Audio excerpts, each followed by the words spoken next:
Assalamualaikum warahmatullahi wabarakatuh. Saya Gina Utolasa. Di sini saya akan menjelaskan tentang ekosistem untuk memenuhi tugas mata kuliah Ekologi Tumbuhan dengan dosen pengampu Pak Hendra Ladirman dan disusun oleh saya sendiri Gina Utolasa dengan NIM 2010204047 dari Lokal Teris Biologi 3B. Baiklah, langsung saja masuk ke materi, yaitu apa sih itu ekosistem? Ekosistem adalah suatu sistem ekologi yang terbentuk oleh hubungan timbal balik tak terpisahkan antara makhluk hidup dengan lingkungannya. Lingkungan hidup meliputi komponen biotik dan komponen abiotik. Ekologi adalah cabang ilmu biologi yang banyak memanfaatkan informasi dari berbagai ilmu pengetahuan lain seperti kimia, fisika, geologi, dan klimatologi untuk pembahasannya. Penerapan ekologi di bidang pertanian dan perkebunan diantaranya adalah penggunaan kontrol biologi untuk pengendalian populasi hama guna meningkatkan produktivitas. Ekologi pertama kali disampaikan oleh Ernest Haeckel, yaitu zoologiwan Jerman 1834 sampai 1914, berasal dari bahasa Yunani yang terdiri dari dua kata, yaitu oikos yang artinya rumah atau tempat hidup, dan logos yang berarti ilmu. Ekologi diartikan sebagai ilmu yang mempelajari baik interaksi antar makhluk hidup maupun interaksi antar makhluk hidup dan lingkungannya. Kita mempelajari makhluk hidup sebagai kesatuan atau sistem dengan lingkungannya. Hakikat lingkungan hidup meliputi komponen abiotik dan biotik. Komponen biotik merupakan komponen yang terdiri atas makhluk hidup seperti manusia, hewan, dan tumbuhan. Sedangkan komponen abiotik adalah komponen yang terdiri atas benda-benda tak hidup seperti udara, air, dan cahaya matahari. Faktor-faktor yang menentukan sifat lingkungan hidup. Yang pertama, jenis dan jumlah masing-masing unsur di dalamnya. 2. Interaksi antara unsur dalam lingkungan hidup. 3. Perilaku atau kondisi unsur lingkungan hidup. 4. Faktor non-material seperti cahaya, suhu, iklim. Lingkungan hidup di gurun pasir pasti berbeda dengan di kutub. Manusia mempengaruhi dan dipengaruhi oleh lingkungan atau aksi-koaksi. Mutu lingkungan berkaitan dengan mutu hidup. Semakin tinggi mutu hidup, semakin tinggi pula usaha memenuhi kebutuhan dasar dalam lingkungan. Contoh, penggunaan tisu sebagai pengganti lap atau sapu tangan. Ekosistem sama dengan oikos atau rumah, ditambah sistem atau hubungan timbal balik. Ekosistem, suatu sistem lingkungan yang terbentuk dari hubungan timbal balik antara makhluk hidup dan lingkungannya.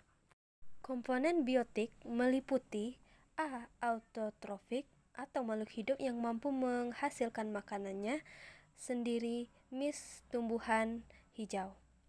B. Heterotrofik atau makhluk hidup yang tidak mampu menghasilkan makanannya sendiri, misalnya hewan, manusia. Contoh komponen biotik.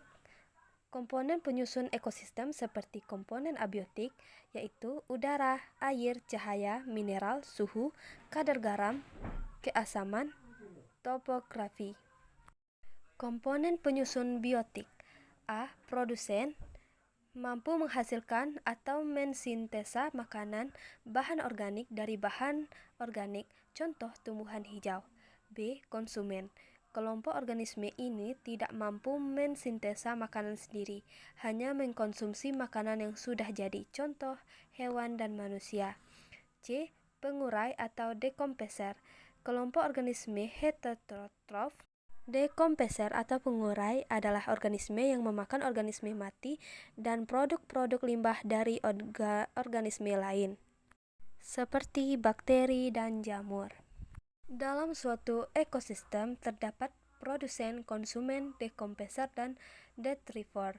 Contoh produsen yaitu rumput, contoh konsumen yaitu zebra, contoh dekomposer yaitu jamur, contoh konsumen yaitu laba-laba dan gurita, contoh detritivor yaitu kutu kayu. Selanjutnya, pola-pola hubungan dalam ekosistem, yaitu ada interaksi. Interaksi antar individu dapat berupa kompetisi intraspesifik.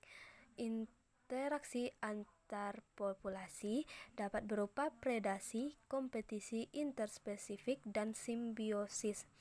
Ketiga, interaksi antara komponen biotik dan abiotik membentuk sistem lingkungan atau ekosistem.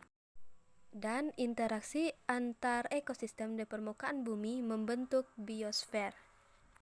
Contoh simbiosis seperti simbiosis mutualisme antara ganggang hijau biru dan jamur membentuk lumut kera. Simbiosis komensalisme antara kerang dan paus. Simbiosis parasitisme antara kutu rambut dan kulit kepala. Selanjutnya ada tipe-tipe ekosistem.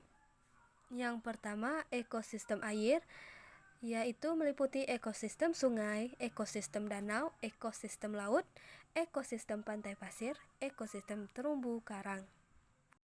Selanjutnya ada bioma atau ekosistem darat dalam skala luas, seperti hutan hujan tropis, padang rumput, taiga, tundra, hutan gugur, gurun, dan savana.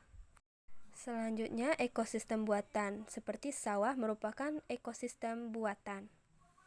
Sekian penjelasan dari saya tentang ekosistem. Terima kasih. Wassalamualaikum warahmatullahi wabarakatuh.